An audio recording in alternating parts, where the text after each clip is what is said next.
Hi everyone. In this video, we'll have a look on organization of cognition tasks. The table here characterizes the tasks in terms of 9 levels of capability. Cognition tasks range in difficulty from the goal-driven choice of RF band, air interface or protocol to high-level tasks of planning, learning, adapting and evolving new protocols. Here, we just have a hint of the task characteristics. We'll discuss in detail on the characteristics of each of these levels later. Relating to each of the cognition tasks, the model-based reasoning techniques are illustrated in this figure. Have a look on it to have a better understanding. The first four capability levels are considered to be the foundation of cognition. In that order, we first take the level 0. It represents a conventional programmable digital radio, software-defined radio, or a software radio. In some cases, the trade-off between network intelligence and mobile unit intelligence may favor the minimization of computational intelligence in the mobile unit. Next comes the level 1, which has goal-driven reasoning. It may be achieved with rule-based expert systems technology. Further, environment awareness extends the goal-driven reasoning to goals defined in a spatial context. This level of capability requires a suite of environment sensors and multiband RF. Next comes the capability level 2, which deals with context awareness. Level 2 supplements environment awareness in a way that is unique to cognitive radio. This requires processing of incoming and outgoing media in order to infer user communications context. This includes the detection of significant events that may shape the nature of computing and communication services.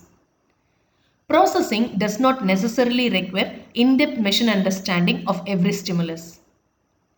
Level 2 also requires proficiency in air interfaces and protocols like GSM, RF LAN, 3G, etc. One specific objective is to relieve the user from the need to manually select and configure air interface modes as 3G services enter the marketplace. For every air interface available to the radio, there is a corresponding set of internal models expressed in RKRL. These models describe the mode's behavior, parameters, and bindings by which the cognition cycle can control that mode. General awareness of the wireline network and its contrasting properties like short latency, large bandwidth is also required for radio awareness. Next is the capability level 3, which has radio awareness. In some sense, it turns the intention of sensing the environment inward. This includes definition of interfaces between operational software modules of the software-defined radio and the cognitive control component.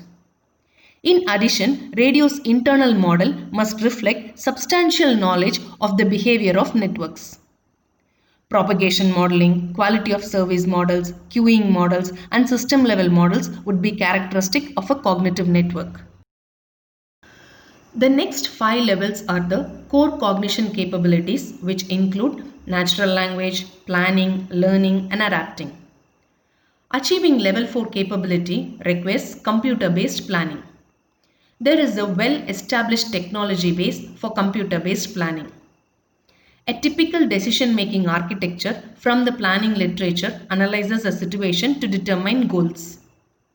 These goals imply candidate plans, each of which is supported or refuted by arguments. Those arguments imply specific plans, which leads to actions, which influence the situation, closing the loop. Domino exemplifies the planning languages. Since Domino has classical, temporal, and model axioms, it represents axioms of beliefs as well as models of time. These approaches tend to ascribe logical structure to situations in which there may be none. Closely related to planning is level 5, which has negotiation capability. This includes managing conflicting plans. Conducting negotiations with other radio entities requires an ability to execute negotiation protocols. In addition, some user interactions may be organized as negotiation dialogues. The effective use of plan generation capability in interactions with the user-employee negotiation dialogues. This requires substantial natural language analysis and generation capability along with the causality analysis. The levels from 6 to 8 require machine learning. Learning applications in cognitive radio include autonomously determining the structure of the radio environment as it changes. This would require learning of fluents, events, etc. Ultimately, cognitive radios with these high capability levels could propose and negotiate new protocols. In order to operate in these high capability levels, radio domain knowledge must be organized for the performance of these cognition tasks. Thank you for watching this video. If you find this video to be useful, kindly subscribe it and share it with your friends. To get immediately notified whenever I upload a video, kindly press the bell icon. Thank you once again.